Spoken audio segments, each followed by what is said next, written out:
What's up, moviegoers? What's up, fight fans? I'm Jay Cotto. Welcome to my channel. And I'm gonna speak upon what's going on with Star Wars, and I just basically know how to fix this whole mess that Rian Johnson and Kathleen Kennedy have made. But first, I just want to let everyone know that I'm gonna let you know how I feel. I'm basically gonna let you know exactly whose fault this is. Okay? The main person we should be blaming here is yes, Kathleen Kennedy, secondary. But first, George Lucas. You know, it was his dream, right?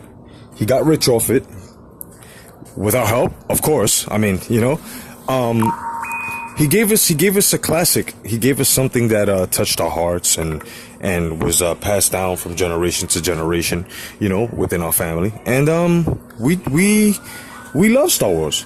Now there's a cult following as well, you know. I would have to say about 75% of cosplayers when they go to these comic book conventions are basically Star Wars characters. I mean, let's keep it real, you know. Merchandise, you know, souvenirs from back in the days, because I'm 44 years old. You know, and I went to the theaters and I saw A New Hope. You know, George Lucas basically abandoned us as Star Wars fans, okay? He gave us something, he got rich off of it, and he abandoned us. Now, a lot of you guys are going to be upset. No, George Lucas is the master. No. Yes, he is the master. He is the creator of the Star Wars world, but you have to hear exactly what I'm saying. He gave away creative control, which is the heart and soul of Star Wars, which belongs with George Lucas. It should have not gone anywhere else. Because, I mean, the creator's the creator of whatever story. Now, the reason why George Lucas would approve, for those that are going to say, oh, but he did approve. Yeah, exactly. I'm going to let you know exactly why, and it's so evident. The reason why he approved is because you make a $4.1 billion deal, you sell it to Disney, and of course, every time they come back, Disney's, you know, they don't have their feet wet yet, you know, now they do, but before they didn't, you know, so of course they ask, you know, George Lucas, not for guidance, but, you know, is this okay? You know, not okay as to creativeness, but think this is a match story? How did you like it? You know, and basically George Lucas, to get the monkeys off his back. Yeah, it's good. Yeah, beautifully done. But he doesn't care. He's rich. He's filthy rich. He can take care of how many fucking generations with 4.1. He's still seeing fucking Indiana Jones money. He hasn't even touched Star Wars money yet. Like, come on, guys. You know, not saying they ease off Kathleen Kennedy or Rian Johnson, because they're gonna fucking get it too. But you have to really look at George Lucas. George Lucas has to catch backlash for this. He gave away creative control. He should have been, okay, well, listen. I mean, let me make my point. He should have been like, okay, listen. This is how the story goes. I don't. You know, had he still had creative control, The Last Jedi definitely wouldn't have never been made. It would have been a totally different movie. Okay? Matching. All right? All right? J.J. Abrams, Episode 7, definitely would have made it. You know?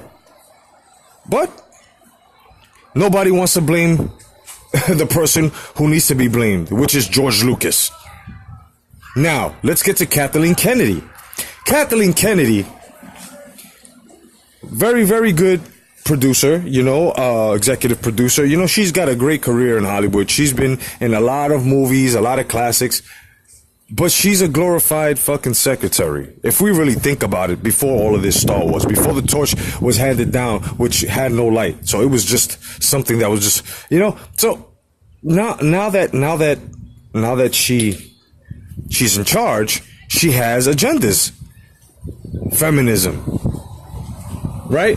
Oh, woman war. But she doesn't fail to realize you were there with all the Star Wars, so you should know this, Kathleen Kennedy. You should know this by now, that Princess Leia, Padme, They were strong women figures. Star Wars already took care of all of that. You didn't have to come in and throw your agenda in the way. Because then after that, you've opened the floodgates to now all the social justice warriors, all the pangenders and transgenders, and we don't care about that. Star Wars was an escape away from all of this bullshit reality, and here you go throwing in an agenda. This is exactly why, and you have failed, and you continue to just mock us. You continue to just say, oh, whatever. You're going to take this spoonful of bullshit we don't. We're not. We're not going to do this. We're not going to do this. And myself, I'm not going to see Solo. Okay? You know why? Because I'm not going to sit there and try to, okay, now what order does Solo go into the trilogy, into the whole Star Wars epic saga? Like, where does this fit? Do you see this before this? I'm not going to do that anymore. It doesn't matter because the storyline's ruined. The storyline's ruined. But I know how to fix that. And I'll get into that in a minute, which is the reason. But, so now here you go and you give full creative control now to Rian Johnson. Let's get to Rian Johnson. Now, Rian Johnson basically told J.J. Abrams, fuck you, and went a different way. And he was supposed to do, even Irving Kershner, who did The Empire Strikes Back, followed the footprints, followed the ingredient of what George Lucas had done. Right? And George Lucas had creative control. He was there. He was like, okay, look, he was guiding him through it, the whole thing, right? So it's like, come on. So you didn't connect it with Rian Johnson, right? I mean, you didn't connect it with J.J. Abrams. So now you thought that, helping Kathleen Kennedy and putting in agendas and trying to break the ethnic barrier that was never there, some invisible barrier that you saw, because George Lucas done that already. He did that already a long time ago, right? So I just, his wife is black. I just don't understand what's the double time here. And it took me a while, and now I do. And it has to do with all these agendas, the social justice warriors that have no business messing up classics. We don't care about your message. You be who you want to be. Do what you want to do. Stop trying to poison us.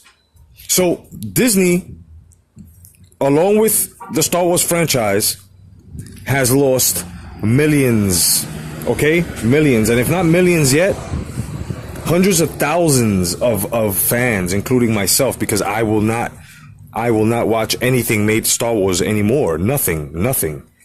Because nothing connects anymore. On top of that, Rian Johnson took all the mystery out, took everything. J.J. Abrams did a great job. So now J.J. Abrams comes out and said, fuck you now, because now J.J. Abrams is going to do episode 9, right? So now it's going to have to be a total different flick, possibly. They just don't know what to do. They just don't know what to do. Poor J.J. Abrams, man. And I feel real bad for the guy that tried to play Han Solo as well. But you know what, kid? If you really were a Star Wars fan, you would understand, and you would not even make a trilogy. I mean, a second part to that.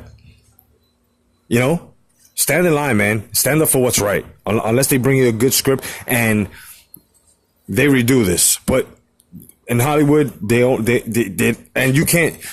There's no way that they can redo the whole Star Wars all over again with new actors and stuff. No. It's not going to work. Never. That's one of the movies you just don't touch. And Rian Johnson went ahead and tried to add something else that had nothing to do with the Star Wars chemistry, and it failed. And everything else is going to fail because we're fed up. We don't want Kathleen Kennedy and Rian Johnson's bullshit. So basically, you have an ultimatum, Disney. Okay? You're going to have to, and this is coming from every Star Wars fan that feels the same way I do. You're going to have to get rid of Kathleen Kennedy as president, okay? You're going to have to get rid of her, and you're going to have to get rid of Rian Johnson. And not give him no trilogy. Not even let him set a whisper near a Star Wars title again. You're gonna have to get them out of there. Both of these, and anyone else who's in their staff, who's with the social justice warrior bullshit, who's with these shills, who's with just ruining because of agendas, doesn't belong in movies. Now let's get into how do we fix this bullshit. Well, as I was sitting down and I was listening to a lot of channels on YouTube, peace and respect to you guys that are standing up making videos and talking about how fucked up Kathleen Kennedy and Ryan Johnson have been, especially to us, all right?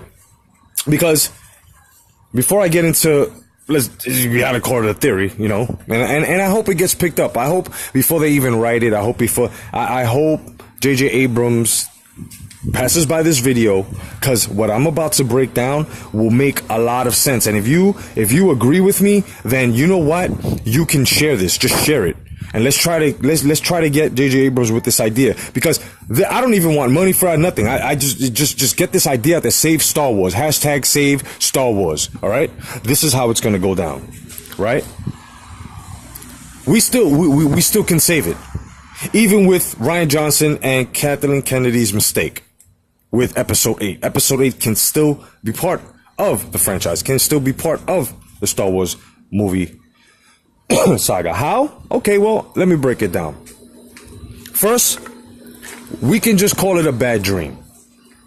Or, not even. Let's call it a forced premonition. See, at the ending of The Force Awakens, right? You had Rey and Chewbacca heading to Act 2. So, what's so interesting is, right, they can just say, you know what? While she was on there, because she was carrying the lightsaber, that every time she touches the lightsaber, it makes her see things. The whole episode 8 can be a bad, or a force, not even bad, a forced premonition, giving Rey basically the Mary Sue title that they're giving her, but all because of, you know, her connection with the Force, and things can be answered. They can call Kylo Ren a liar for telling her about her family, because, you know, because he's still going to be the evil guy. Snoke never died. Okay, this can be played out as these were just choices, right?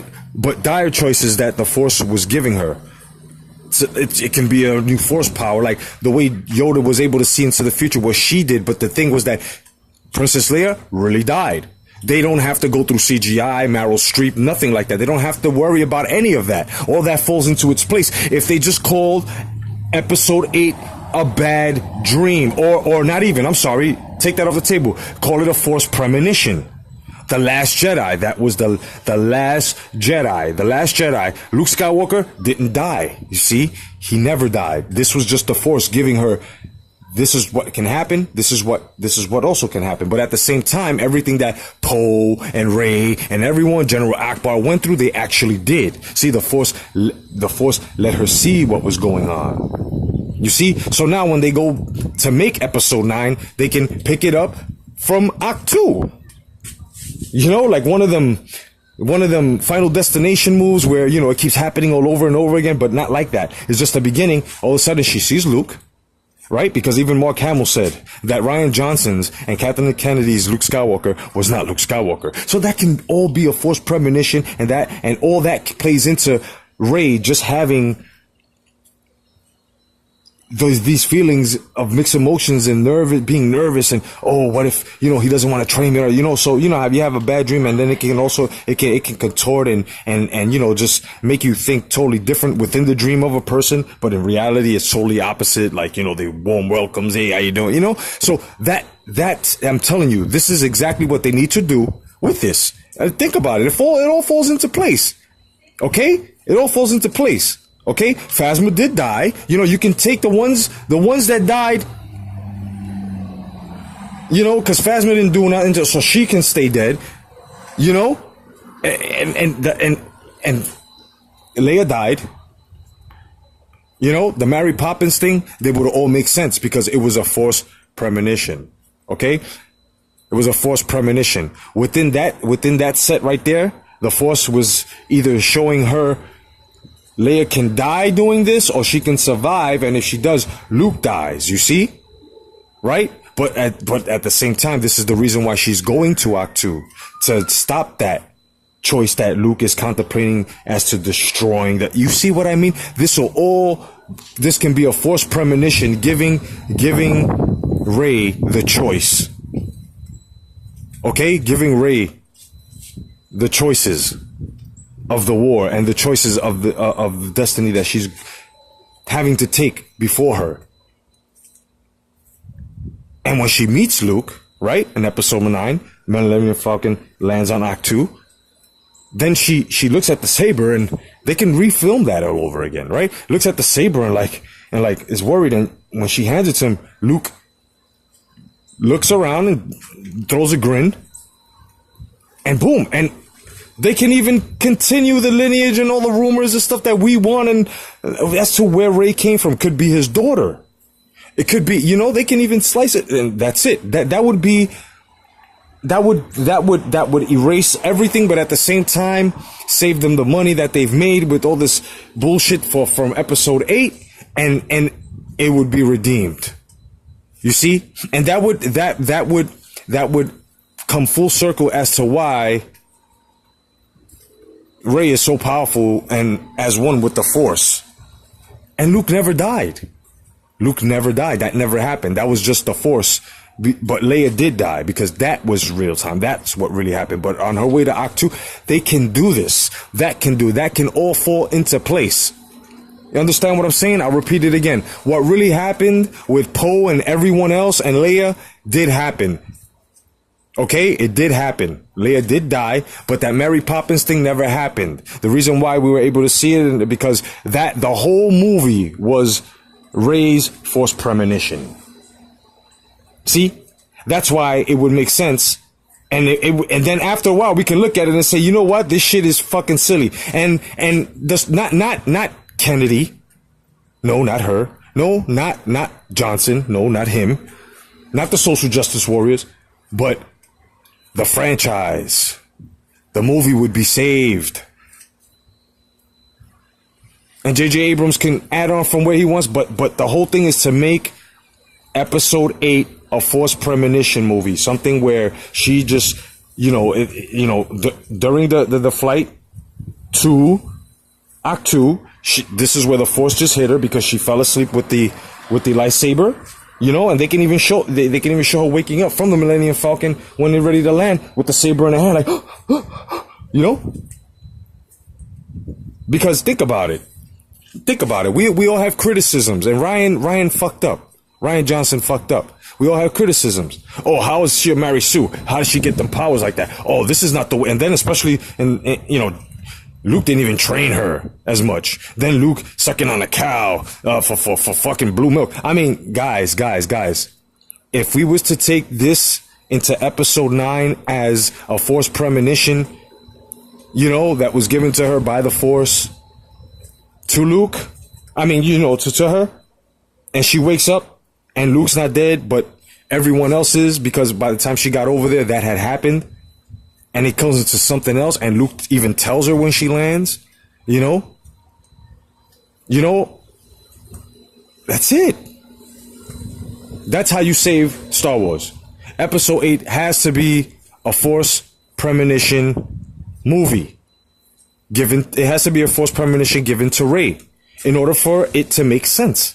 Because a lot of shit was goofy. A lot of shit it wasn't it wasn't Luke Skywalker at all, right? But like I said, in a reverse paradise, in a dream, right? When you're in a dream, everything's mirror image. So that was the opposite of Luke, right? That can work out. Princess Leia doing the Mary Poppins things, that can work out. Everything can work out only if we go into episode 9 and J.J. Abrams picks it up makes it look like it, and from the beginning, and then does what he's got to do and makes it. And Snoke never died.